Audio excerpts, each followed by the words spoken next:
Chào em mà trai nữa. Hẹn chia sẻ lưu bật tắt lần này nè em mà trai chọn. Đó em mà trai tầm mẹ lon Facebook nè. In buồn nên mẹ lon Facebook của vía. Bật tắt cái lon của view mà balia pra atau. Ngay sang y tạ talbar pe bư mê nhà vì lần cũng ngá vì.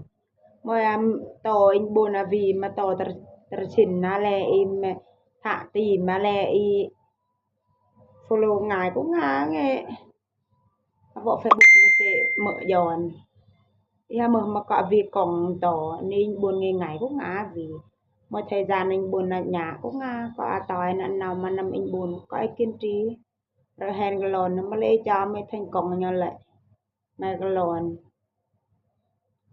nửa mình cũng tí là trăm pi mà ra mực nào